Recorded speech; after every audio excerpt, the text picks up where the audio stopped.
March and April and May were just horrible months. And there were just a lot of real nasty times there, and times that are left better forgotten, you know.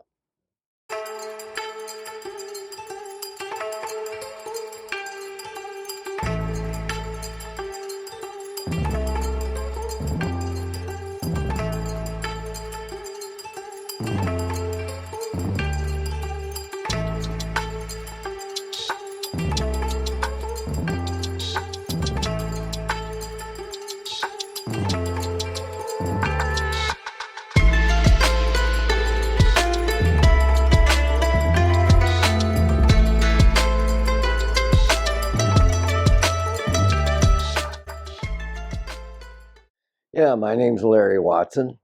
I grew up in Worcester, Ohio, and I was drafted in 1966. Well, I had a mother and father that he was from Ashland, Ohio. She was from Worcester, Ohio.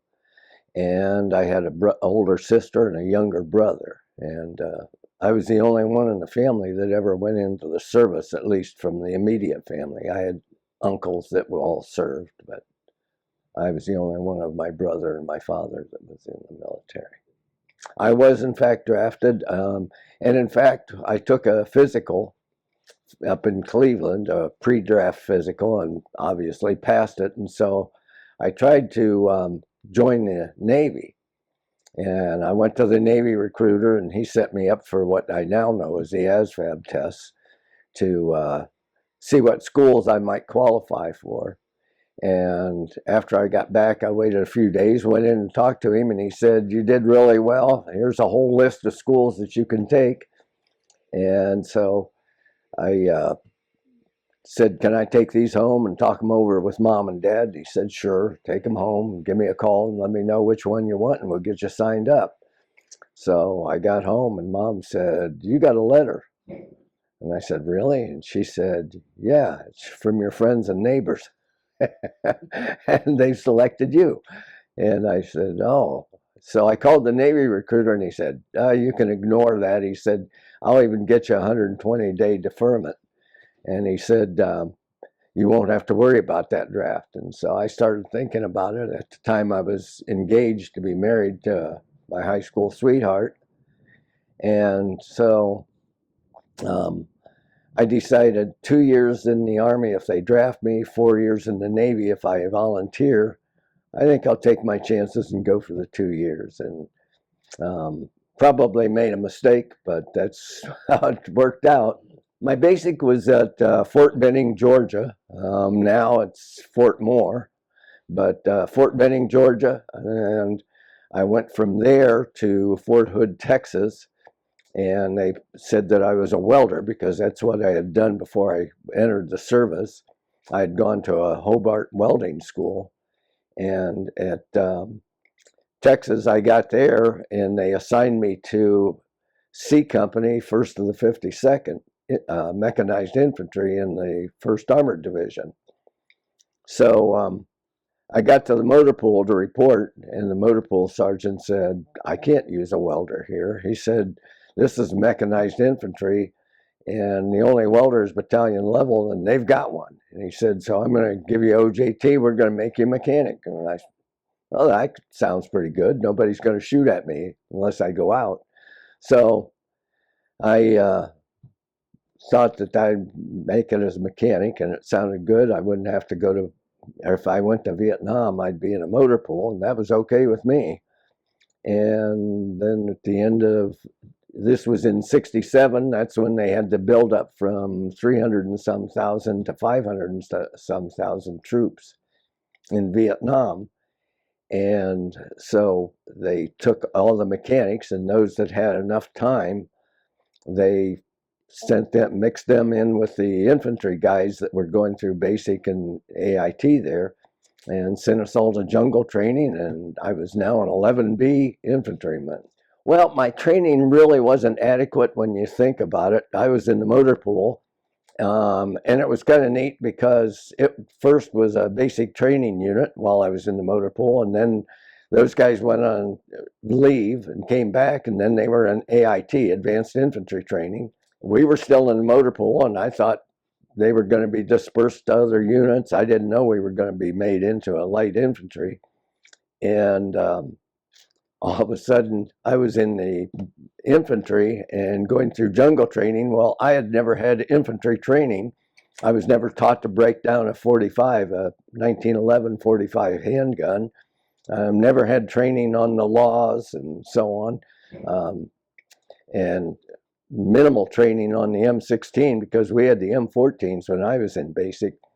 So I really didn't get the adequate training, at least on weapons, that I should have, although later I did have to qualify with the M16 and so on. But everything else was as we went. If you needed somebody to be the assistant gunner, I learned on the M60 as we went out there. So that was how that worked out. The night before we were supposed to deploy as a unit, everybody, we all went out to the NCO club, or not the NCO club, the EM club, Enlisted Men's Club, and started drinking beers, and there was a band and so on. And I don't know, everything went to hell after that. Everybody was getting drunk, and I was sitting over in a corner with a window behind me. And all of a sudden, all the guys in there started yelling, and excuse my French, but fuck the Army. And they kept yelling that over and over. And pretty soon there were fights breaking out, and chairs were being thrown, and the bar was getting broken up, and all the bartenders were hiding and running for their lives. And I recall the MPs came in and they popped tear gas, and that was awful. And like I said, I was sitting with my back to a window. Somebody threw a chair through that window, and it was a big enough hole, and I thought, I'm getting out of here, and I took off. And I had a friend by the name of Robert E. Lee, and he and another friend, Joe Kelly, and I started walking up the street. We got past the gas station up there by the PX, Post Exchange, and some of the guys had gathered around there while the MPs encircled those so they couldn't break in or whatever those guys were planning to do, who knows. And I just kept going, trying to walk back to our company area. All I wanted was out of that mess. And somebody threw a rock or something through a window in one of the artillery barracks. And one of the artillery guys came out and he accused Lee of doing it. And I don't really think Lee did, but I had my back to him. And they started to get into a fight, and I could see MPs coming, and I said, Lee, come on, we got to go. And I started running thinking he was right behind me. And I ran a couple 100 yards, and I was out of breath, and I turned around and he was not there. And I got back to the barracks, and a lot of the guys were sitting around talking about what was happening out there. And pretty soon Lee came in, and he had his head all bandaged up. He had blood coming through the bandage. And I said, what happened? And he said, the MP got me and threw me in jail. And when they came over to talk to me later, he said, I told them that I was trying to get back to my barracks, and I was just calling home, and then somebody hit me with a rock. And so they let me go and brought me back here. So, but it was a mess. And the next morning we fell out and got chewed out pretty good. There was a huge write-up, and everybody said that it was at least the papers said it was a protest, but I just think it was a party that got way out of hand.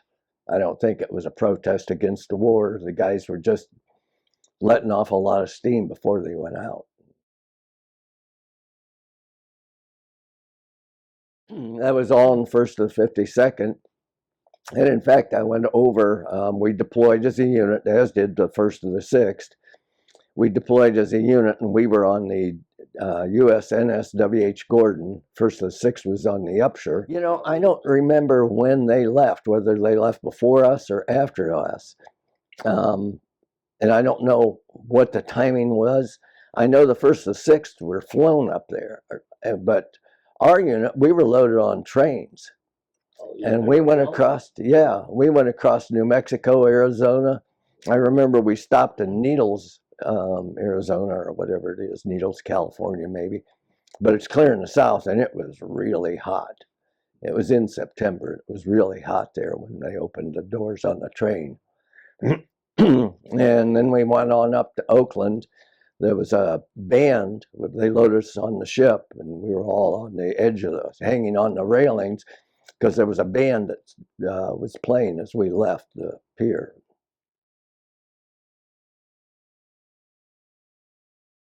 I just remember the ship. Well, we stopped at Subic Bay on the way over there, and that was another mess. But anyway, we got into Da Nang Harbor, and it was kind of early in the morning, and it was foggy. I remember that.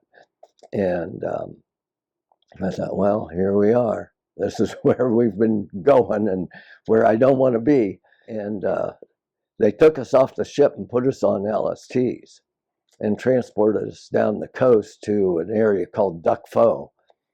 And that was at the bottom of the I Corps, which is where we were at. And they were getting us off the boat. And I recall, my memory is that we were each issued 3 rounds of ammunition with our M16s, which I thought was kind of stupid. But they gave us each 3 rounds. And then obviously later, then they gave us a full military load or a full field load. But I can remember the sergeant handed me those 3 rounds, and I was joking, and I said, "Sergeant, what are 3 rounds for? There's a lot more officers than 3." And he just laughed and said, "Move on." But yeah, we came on shore and walking through the sand. And that night, we were in a bunker, and our platoon sergeant was a guy by the name of Sergeant Sayama, and he was from, was it Okinawa? He might have been from Okinawa. I can't remember. But his name was Sergeant Sayama. He was a good guy. But he and I and a couple others sat up in the bunker and started drinking coffee. And I never thought coffee affected me in sleep. I never slept a wink that night. We were so loaded with coffee. They gave us a day or two. I remember they talked to us about girls and staying away from them and venereal disease and all the problems they could cause and so on. But they sent us out, and I think it must have been a relatively safe area. Not a lot of enemy activity there because we were out there for a couple of days. And then they moved us to another area. And I remember, and I cannot think of the guy's name, but that's when we took our first casualty. And he was killed there. He got shot by a sniper. And that's when reality set in. I thought, this is real now. And we were there for, I can't remember how long we were there total. And then they put us on choppers and took us up to the area of LZ Gator and LZ Ann up there, which is just south of Chu Lai. And it's near that, I can't remember the name of the river there. But that was our first experience in Vietnam. Well, for a while there, they had us, when we were first there, we didn't go on long trips. We were sent out in the morning, and we would go out as a company and then come back in and come back to LZN for the night again. It wasn't until later they started choppering us way out, and they'd airlift us way out there into the boonies and drop us off, and then we'd walk around out at there and whatever we were looking for, because I never knew where we were at or what we were doing or why we were there or anything. They just kept you like a mushroom, feed you crap and keep you in the dark.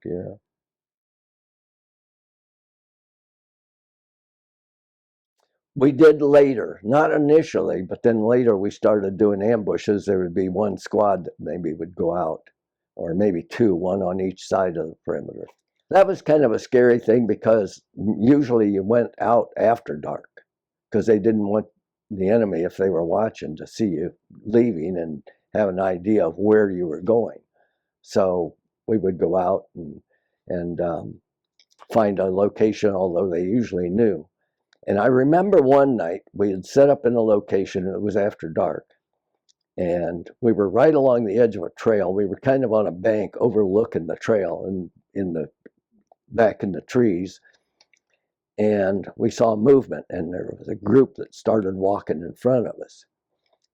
And we realized that they were Americans. It was another American group, that was a squad that was going out to set up an ambush of their own. Well, now there's a problem, because you can't make a noise or they might open up on you. So you can't really talk to them, but you might, make a rustle in the leaves, or who knows what to make noise. And so that I didn't want to have a firefight with our own guys. So I remember the squad leader radioed in, and they radioed them, and somehow they got it all squared away, and they came in and set up with us. So we had a ambush that was set up twice as big as it needed to be, or was supposed to be. But well, you had to stay awake, and that was one of the biggest challenges I had. And sometimes we put out trip flares, sometimes not. But I never liked the trip flares, only because they threw light, and I liked the dark. But it was kind of boring. I mean, nothing was going on, which was just what you kind of wanted. But on the other hand, trying to stay awake and not being able to do anything. And it's not like you can pass the time doing something, listening to music or whatever. So that was I never really cared for ambushes, but I never knew anybody that did. We had, I think I only remember one ambush that we really opened up on any kind of a size of a group. I remember later, and this was not an ambush, but this is when I was with the 1st of the 6th, so I'm going to guess it was probably April or May. We had set up in our night logger, and I believe it was a company sized. And our platoon had one third of the perimeter of this night logger. And I remember somebody said, "Hey, we've got gooks out here." And I went over and looked, and there were 2 carrying rifles, and they were working their way down this path across a rice paddy from us. And they were probably 200 or 300 yards from us, meters from us. And somebody went over to ask the captain if we could go ahead and open up or not. And of course, you can't yell back there. But anyway, somebody said, "Hey, here's 2 more following them." There was a break between them. And then another break, and then 2 more, and 2 more, and 2 more. And pretty soon we realized, I don't know how big a group this was, but they were bigger than we were. There were a lot more of them than there were of us.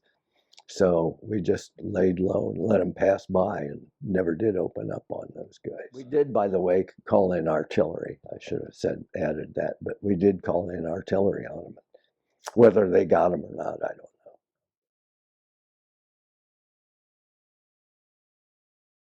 Yeah, we had some firefights, and I remember one of our platoons, unfortunately it wasn't mine, walked into the middle of a minefield.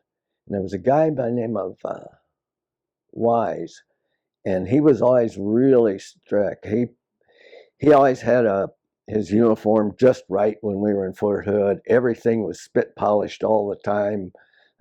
He must have gone through gallons of Brasso on his stuff, but he was killed. And there was a black guy, and I can't remember his name, but he was a nice guy, and he was killed. There were a number of them killed, a number of them wounded, and it was all in a minefield that they walked right into the middle of it.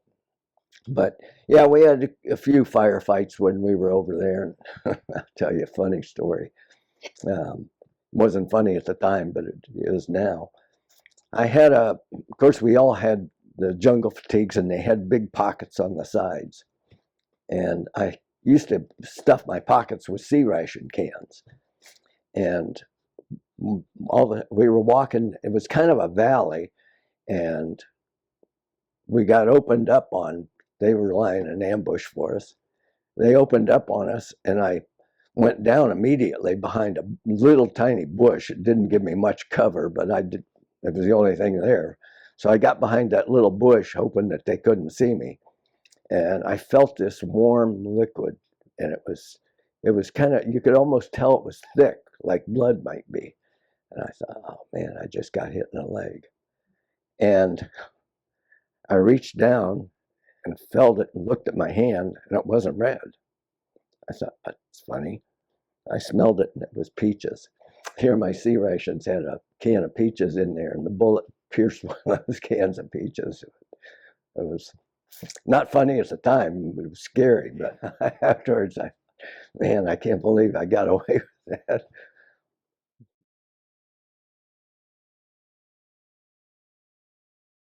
You know, I was still with the 1st of the 52nd, and there was a Catholic village, or at least they told us it was Catholic. And I can remember on a hill outside of the village, there was a big statue of Mother Mary. And then we went back down by the Catholic village, and there were these white posts along there, and the little hooches were painted white. And this one guy said to me, and this was, I don't know if it was Christmas Day, but it was really close to Christmas. And he said, I don't understand. These are all Christians. Why aren't they celebrating Christmas? Because there was nothing to indicate that it was Christmas. I mean, it was just like any other day that we ever had. But for Christmas, they did bring us back. So it must not have been on Christmas Day, because I know on Christmas Day I was in LZ Gator. So, and I remember a day or so later, Bob Hope was in Chulai, but I was on ambush. And so I didn't get back in time to go see him. But they said that had I been back in time, that I could have gone, because there were so many people that could go, just a certain number. I don't know, I think there were 3 or 4 of our guys that got to go out of a company. So, but yeah, Christmas was nothing special. Thanksgiving was kind of the same thing, but Thanksgiving, we were out in the field on top of a hill, a mountain, and there were trees, but it wasn't real thick. And they brought in a chopper and these cooks, and they had cranberry sauce and mashed potatoes and turkey and gravy and things like that. And here was the XO, the executive officer, first lieutenant, and I can't think of his name, and all these cooks, and they were serving us on trays, actual aluminum or metal silverware, flatware, and metal trays, which has been a long time since I saw something like that. And talk about some nervous cooks. They were anxious to get out of there. And I thought, I'd like to go with them. I'll learn to cook.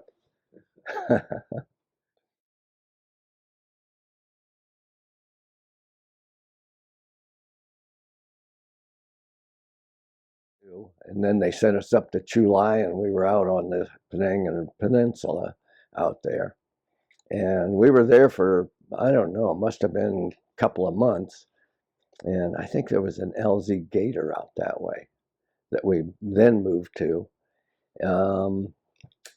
So after that, I stayed with the 1st of the 52nd until early February. And that's when 1st of the 6th got caught up in that Lo Giang, and they lost so many men that they were way below their fighting strength. And I happened to have cut my hand with a machete clearing an LZ when we were out in the field. So they sent me back, and I had stitches, and I was still with the 1st of the 52nd. And my hand had healed, and I started out to the chopper pad to go back out to my unit. And the company clerk came out and said, you're not on this chopper, you're on the next one, and it's taking you up to Da Nang. You're going to go up and join the 1st of the 6th. All your gear and papers will catch up with you later. So they brought me in and dropped me off at the cemetery where the 1st of the 6th still was. And of course, when you get off the helicopter up there, you're the new guy, and everybody right away says, "Hey, where are you from?" And I said, "Well, I'm from Ohio." And they said, "Over here's a guy from Ohio. Hey, Bunk, come here." And he was about 30 miles from me. So he was the first guy that I really met over there in the first of the sixth. I think it was late in the day. I don't know what time the actual battle happened, and I don't know if it was the same day or if it was the next day. But I do know they were still in the cemetery. That's the only thing I remember for sure. But I can't recall what time of the day it was.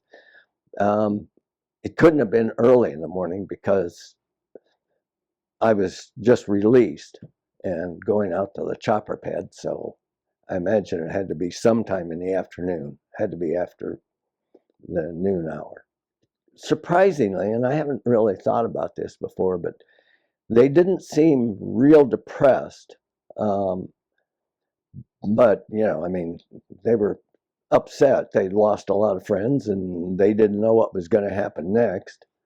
But they were coping with it pretty well. I mean, those were pretty strong guys. I mean, emotionally strong, and they did okay with it. I remember going into that village and the cap team that was in there that had been wiped out.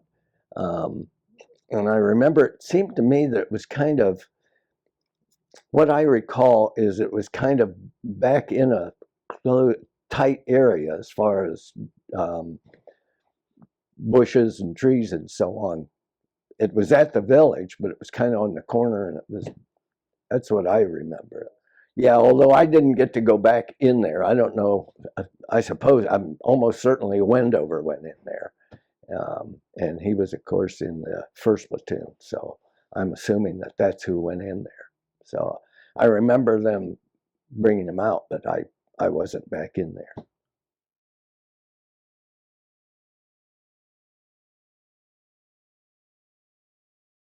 Well, I think there were four that were in the fight in the second platoon that survived, that were neither killed nor wounded. They were okay. And I know Terry Bulow is one of them. And I think Monty Marsh was another one, although I think somebody told me that Monty was actually on R&R. I'm not sure. But, and I can't remember who the other two were. But apparently there were four of them that survived unscathed in that battle. But we were so full of replacements then that everybody was new.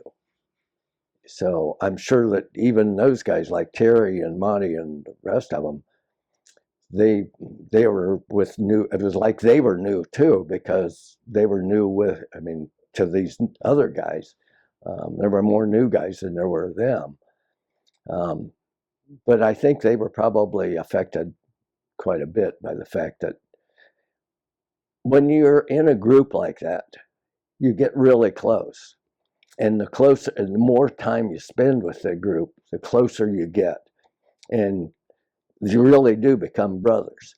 It really is a brotherhood. And you learn to love each other. And you're fighting for each other as much as you're fighting for your country, probably more so. And so I'm sure that they were deeply affected by that. And I don't know if you ever get over that.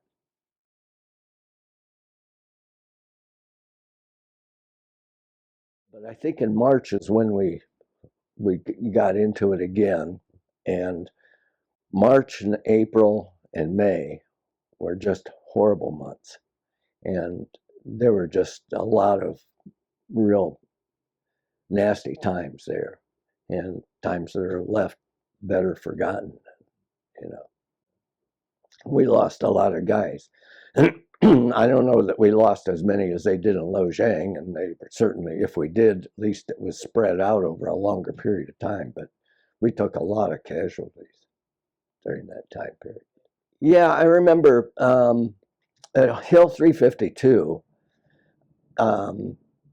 Lieutenant Manconi, a few days before that, it was actually May 11th. The fight for 352 started on May 14th. But May 11th, we had gone down to off the end, what I considered the end of the the LZ Center. And I think the perimeter for LZ Center had been pulled back because I can remember what appeared to be old bunkers out beyond that one end, the end that we went out on. And so it wasn't a drop off like the other three sides.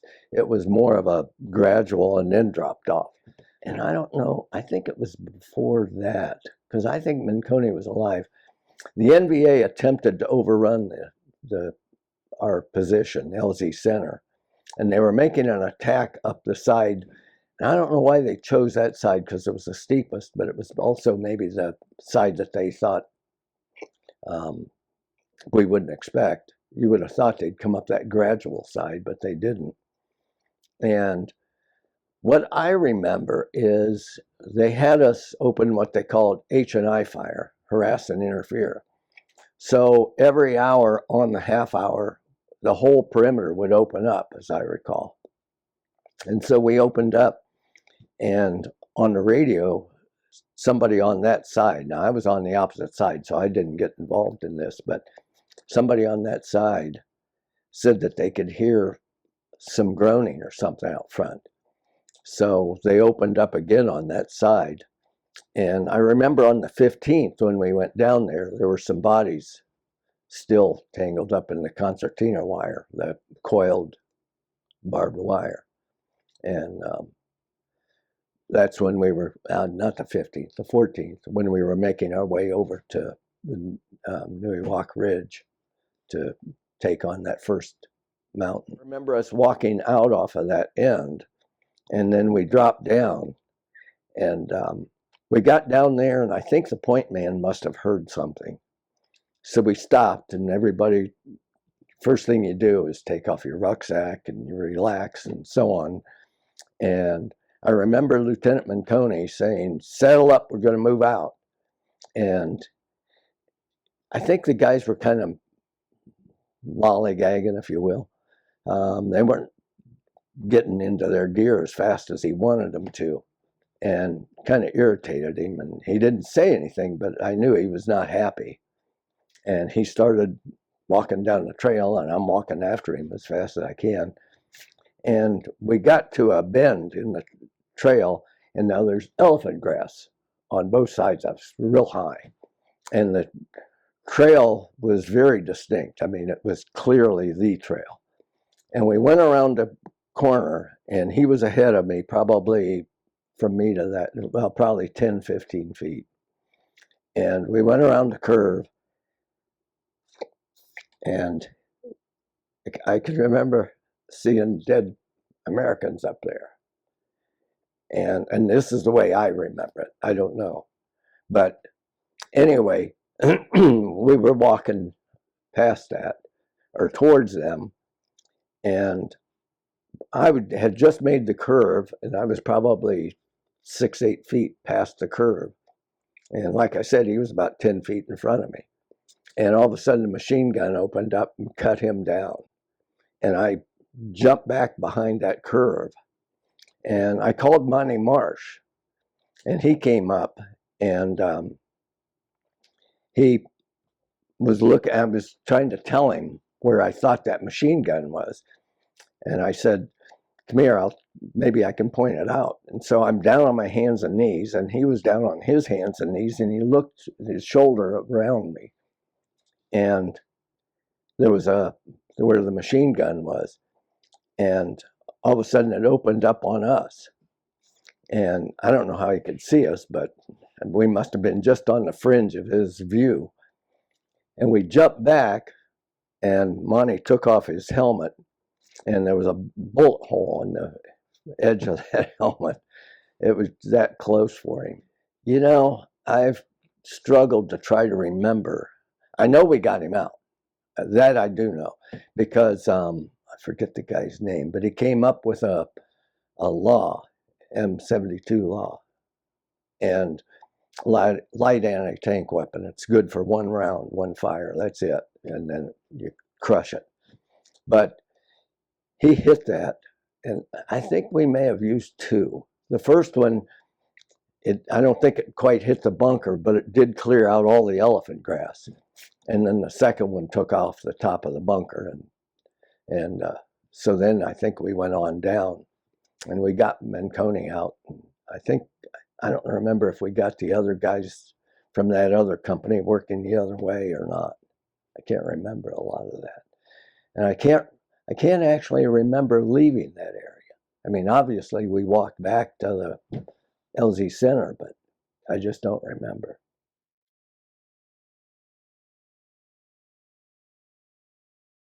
And I talked to Les Hines, and he reminded me of a lot of stuff. Les Hines, the historian, and he's really good. He gave me a map of that area and pointed out, marked out the LZ Center and Newey Walk Ridge and so on, and where we were taking fire from the ridge. Apparently, there was a good-sized NVA um, command up there, and they were firing rockets and so on at us, and they make a lot of noise when they come at you. They're noisy and scary. But they were taking, he said artillery, but I thought it was rockets, but whatever it wasn't good. They were prepping the mountain. Our artillery on LZ Center was firing at the mountain and hitting it. And then we walked down through, and I don't remember actually walking through the concertina wire or whether there was a break in it or something, but that's when I realized that there were dead NVA in that concertina wire still, a few of them. But we walked down through and down along a river, and there was a guy from Monroe, Michigan by the name of Richard Gilbert. And I thought he was an FO with the weapons platoon, but maybe not. I should ask John Willard if he remembers Richard. But Gilbert, he was ahead of me in the column as we're moving, and we moved down along the river and then crossed the river and then came up the other side, and then they put us in position. But as we were moving down the river, they stopped and we took a break, and Gilbert was right across the river from me, and I got to know him pretty well, and he said, or he made a motion to me, and I'm looking at him, and he pointed at a leaf on the ground over by where he was, and it was just off the trail, and it was a good-sized leaf, and I thought, I wonder what he's trying to tell me. So when we started moving again, when we got to the position that he had been in, that leaf was still there, and I took my rifle and flipped the leaf off of it, and there was a chunky candy bar for me that he had left for me, and those were pretty precious over there. So we assaulted the mountain, and I recall us being pinned down, and stuff was flying everywhere. And that's when McCleary and then Alan Allen followed him, cleared out a couple of the bunkers, and then after that, we took them, but it wasn't easy. I mean, they were pretty well entrenched up there, but we managed to get it. I don't know where the first platoon was and where the second platoon, my platoon, was, the platoon I was in. I don't know if we were on the opposite end or whatever. I just know that when they took out those first few bunkers, that opened it up, and then the rest of it was, I don't know if they started running or what, but I mean, not a riot right away, because they were fighting like mad for a while. But anyway, we took them out, and I remember there was a guy that had started walking across I thought that the fight was for the most part over, and I don't know who it was, but I just remember him walking across there, across the top of that area that they were set up in, and I was going to go over and try to find Gilbert. And he was walking along, and all of a sudden I saw him reach down and grab his leg, and I don't know if he was shot or took shrapnel, but he got hit in the lower leg down here, down here. But he got hit in the leg, and I remember him going down, and he was holding his leg, and I went over to him, and medic came over, and then I left. Medic was taking care of him, and I looked for Gilbert, and Gilbert was there, but he had been killed, and so I never did get to thank him. And I've thought about going up to Monroe, Michigan, just to see if anybody up there was still around and so on. But so I lost a friend there. I recall us staying on the hill that night, and then the next morning we went over, and there was a second hill that we were going to take. So we dropped down on a valley and went up on the second hill, and it was close to that one. And there was hardly any resistance at all up there, maybe none, I don't remember. But I remember we went across that hillside, or that hilltop, pretty easily. And then we got into a column and we started across a little bit, it dropped down to a little bit of a ridge, and we were going to take this third little top, a hilltop. And that's when the column stopped. And as I recall, the point man called for, or the platoon's RTO called for the Captain Brennan, and Captain Lynon. And Captain Lynon made his way up that way, and suddenly they opened up on him. And that's when Piccarelli, who was Captain Lynon's RTO, he was killed. And Larry Swank, miraculously, I assume he was right there. He wasn't killed, I mean, or wounded or anything, as far as I know. But Lynon was all shot up, and I remember as they carried him past me, Lynon was on a poncho, and Wendover was there. And Lynon was talking to, I mean, he was all shot up, there was blood, and in the poncho there, and Wendover was walking right beside him, and Lynon was giving him instructions. And I always, here he was all shot up. You would think he would just be concerned about himself and everything. It was like he wasn't. He was just focused on telling Wendover what to do and how to handle the men and what not to do. And I don't know what all he was saying to him, but he was giving him some sort of instructions and cautions as they walked past us. And I thought that's pretty good. He can keep it together like that. It wasn't much, but I got a piece of shrapnel on my shoulder, and they pulled us back to that top of that hill, and we were dug in and had foxholes. And my dad, he would send me. He actually had a subscription, so it came straight from the paper. A subscription to the local newspaper, so I could keep up on what was going on with the local area. And I would get it, and it was always weeks late, but it was something to read. And I had the paper laid out on top of this pile of dirt that had been piled around the foxhole we had dug. And as I recall, every 20 minutes, half hour, something like that, 45 minutes, somebody would yell incoming, and you could hear bloop, bloop, bloop from the mortars, that the 60 millimeters, and 3-4 rounds would hit, and you'd get some explosions all over. And I remember I was always concerned, because if they do that long enough, eventually one's going to come in the hole with you, in that foxhole. But when that would happen, you'd get down in the bottom of the foxhole, and you'd have your hard hat, your helmet on, your steel pot, and then you'd hold like that and just wait for it to end, and then you'd get back up and do whatever you were doing. And so I was just standing in the foxhole, and I had my newspaper spread out on the paper, on this dirt pile, and I'm reading it, and somebody yelled incoming, and I got down in the bottom of the hole, and you could hear sometimes a mortar come in, and I could hear shh, and I thought, oh man, this is close. This is really close. And all of a sudden, something hit me on the shoulder. It's a wonder I didn't die of a heart attack. And hear what it was. It was the sound of one sheet of the newspaper sliding across the other sheet. But man, was that scary.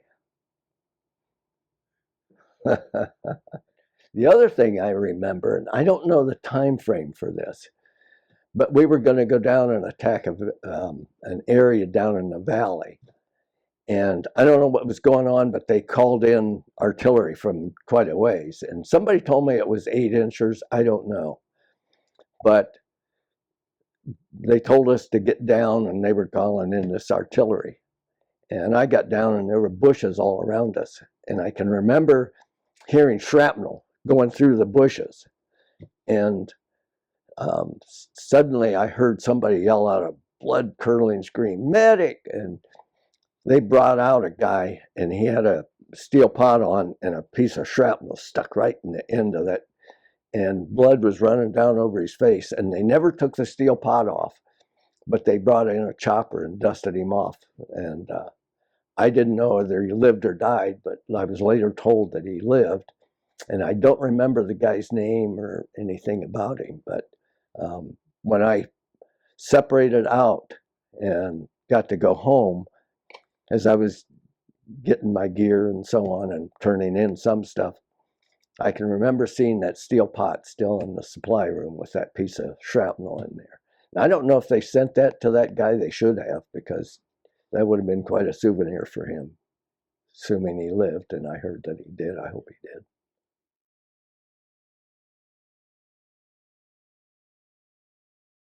Yeah, after May, of course, Lynan had gotten hit, and they brought Brennan back, and Brennan had been wounded pretty good in Lo Giang.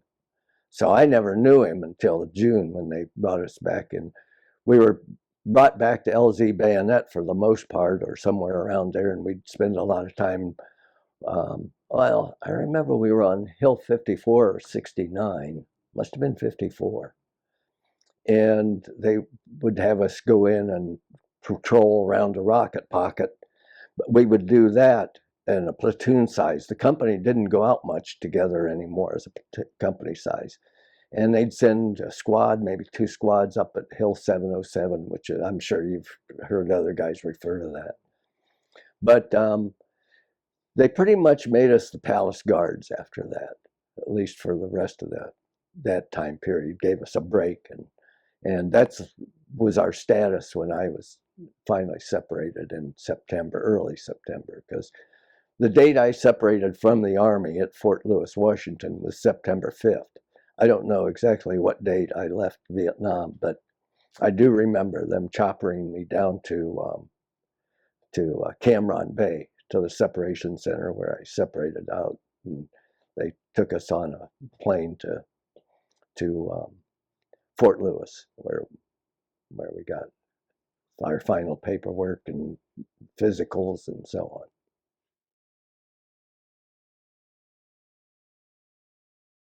First, before I get into that, Cam Ranh Bay, I remember getting there, and they put us up, and I hadn't seen a regular barracks in a long time, in a year. And they had these concrete block barracks there. And I remember I had to go to the bathroom. They put us in there, and I was on the upper floor. They were 2-story. I was on the upper floor and got my stuff put up over on the cot, and I had to go to the bathroom. So I walked out the back, and I didn't see a bathroom in the barracks. And I saw these 2 guys walking across the grass, and I said, "Hey, where's the latrine?" And they said, "You can pee off the end of the porch. You're going home. It doesn't matter." Or off the end of the balcony. You don't need to worry about it. But I did find a bathroom then. I also remember when we were separating out, just before we got on the plane to be returned home, they put us in this room, and they said, "Now you open up all your luggage or your duffel bag and so on, and stand behind it." So I did. And in came, I suppose they were MPs, but they had dog handlers, and these dogs went over and they were sniffing all the luggage and so on. And I assume they were looking for drugs. I don't know. And I don't remember that they found any in the group that I was with, but that kind of surprised me. I didn't expect that. But we flew from Cam Ranh Bay to Tokyo and landed just briefly. I don't know if they were refueling or changing crews or why we landed there. But we were on the plane getting ready to taxi back out, and I saw I was on an aisle seat, and I could see about 5 or 6 rows in front of me, there was one of these guys, and he was just shivering and shaking and everything. And I thought, that's not good.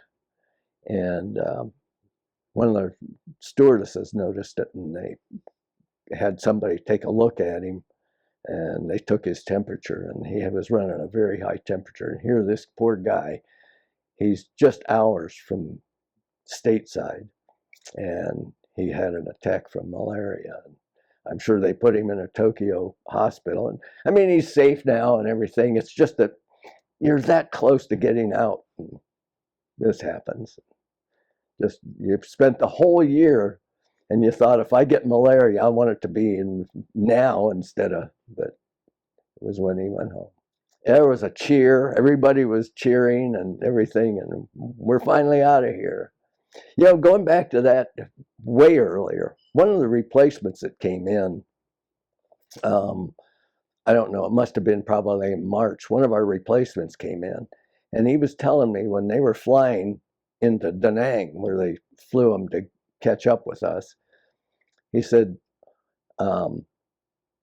somebody had a canteen or something up on the rack over top, and I don't know what kind of plane they were on, but he said that a bullet came through the bottom of that plane and hit that canteen. Now, I don't know if that's true. I just remember him saying that. But yeah, it was really good. We got to Fort Lewis, and they fed us. The first thing they did was take us out, and we had a real nice steak dinner and so on, and that was good. And everybody then was processing out and doing physicals, and they are taking a physical and all that to make sure. And I don't remember the physical being all that extensive, but anyway, we were just trying to get our paperwork in order and get out of there and get our mustering out pay. And we were able to get our airline tickets and so on, so you could get back to your home and so on. And that's what everybody was doing. Mom and Dad met me at the gate, and my sister was there, and I have a niece that is exactly 20, not quite exactly. My birthday's July 26th, hers is July 27th, and we're exactly 20 years apart. And so she was, at that point, just a shade over a year old. And I remember they handed her to me, and I was carrying her out and so on. That was a really good feeling. Finally made it home, and I'm back in the real world, and I'm ready to get on with my life and do whatever it is I'm going to do for the rest of it.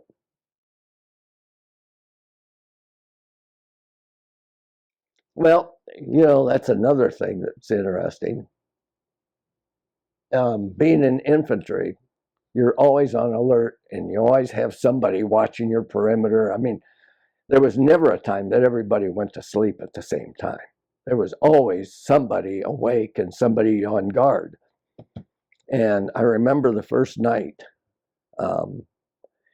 we got reacquainted, and we're talking and just everything that family does.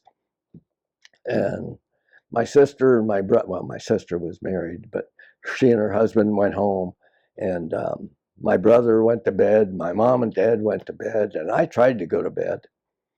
And I couldn't get the thought that nobody was watching. And I knew it wasn't a rational thought. It wasn't a rational fear, but it was real.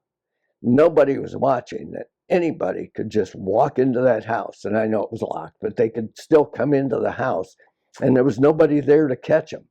And that bothered me. I just couldn't sleep. The other thing, and I don't know if you wear a watch, or maybe you wear your wedding ring or whatever, you get so accustomed to it.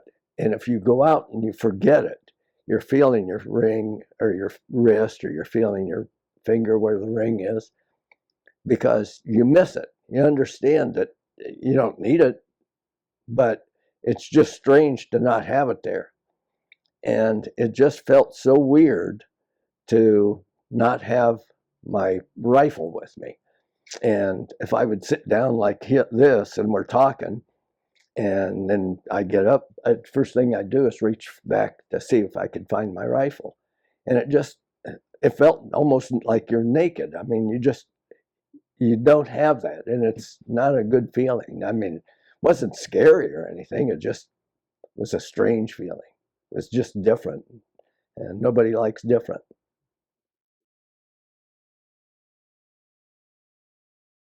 Yeah, and once in a while, I still struggle with it, but I mean, it you cope. I mean, you deal with it. Whatever it is, it is.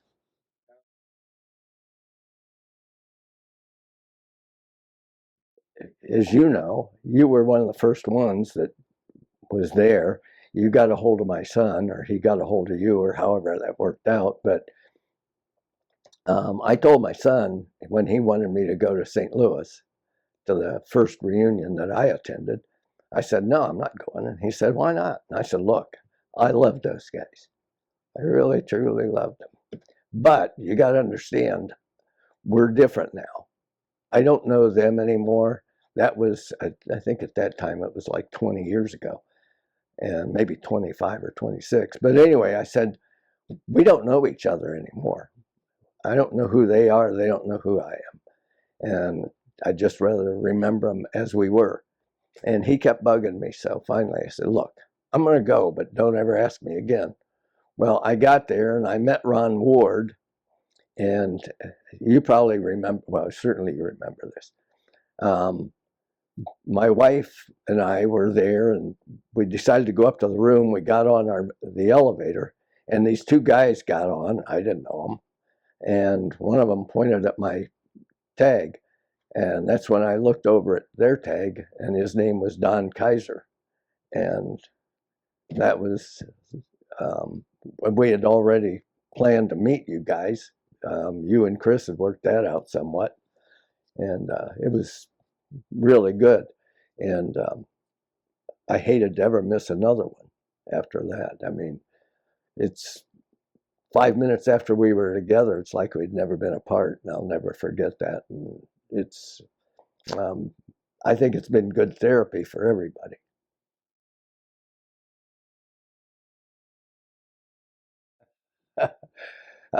For those of you that don't know Bobby Moles, Bob Moles has the best sense of humor. Maybe your dad's right up there with it, or was right up there with him. But Bobby Moles was always very quick-witted, and we were back in one of the forward fire bases, and it was kind of a sloppy morning, and I don't know where we were going or why we were going, but Moles and I were walking across there, and um, he was just like this. He didn't have a helmet on, didn't have a rifle or a weapon with him at all. And here I am. I've got my steel pot on. I've got my rifle slung over my shoulder, and we're walking across there. And the lieutenant was walking the other way, a platoon leader, and he saw Moles, and he says, Moles, where the hell is your weapon? And Moles says, sir, my whole body's a weapon. The lieutenant started laughing and said, okay, Moles, you go on. And Moles was so funny. One night we got up, and I don't know why we went up there, but I think it was just our platoon. Maybe it was the company, but I think it was just our platoon. We went up on a mountain that had been cleared, and I realized now it must have been a forward fire base at one time before we got there. And we were tripping over things. Well, it turns out it was artillery shells or something. I don't know if they were duds or what, but there was stuff laying all over the place. And we were up there and set up for the night. And I laid down. I was just getting ready to go to sleep, and they started mortaring us. And of course, we weren't dug in or anything because it was almost dark when we got there. So one of the guys, and I cannot think of that guy's name, but he was from Pittsburgh area. He started singing, mortars in the night, exploding pieces. And, and one of the other guys was really scared. Of course, we were all scared. And this guy says, shut the hell up. And I don't know, it just struck me funny. I couldn't quit laughing about it. Every time I'd think about it, I'd start laughing. Yeah, and of course, I hadn't known Don before. He was injured there. I think at Lo Giang, but somebody said maybe it was before Lo Giang that he had already gotten injured. I'm not sure, but he wasn't there when I got there fighting or after the Lo Giang battle.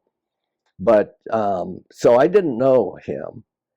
But when he came in, that's when obviously I met him, and I really, really liked Don. Unfortunately, he's gone now, and that's very sad. But Don was a good guy. Stayed with Don because, for one thing, he knew what he was doing. I always trusted Don's opinion and his judgment. And if he said, you better do this or you better do that, I pretty much did it, because not because I was following orders, although I needed to, because he was a staff sergeant at the time in E6 and I was in E4, but just because I knew I could trust his judgment, and that he knew what I should do or what we should do. He did come back to 2nd Platoon, and I've had guys tell me that they thought he was dead when they put him on the chopper, but he was a good guy, and I really miss him. Going to miss him at the reunions and so on. I have to say I was very close to the 1st of the 52nd guys, because we went through training and so on. But after I got there, and the 1st of the 6th guys, the crap we went through in March, April, and May, I think that for me, that pulled me closer. And I think I'm closer to those guys now, or these guys. I don't know how they would feel. I mean, somebody like your dad probably would have said that he was closer to the group he was at Fort Hood with, and they went through the Battle of Lo Giang. And I know those guys have a certain brotherhood because of Lo Giang. But yeah, I feel closer to them than I do the 1st of the 52nd guys. Although I really liked, there weren't very many guys I didn't like. In fact, I can't think of anybody that I didn't like.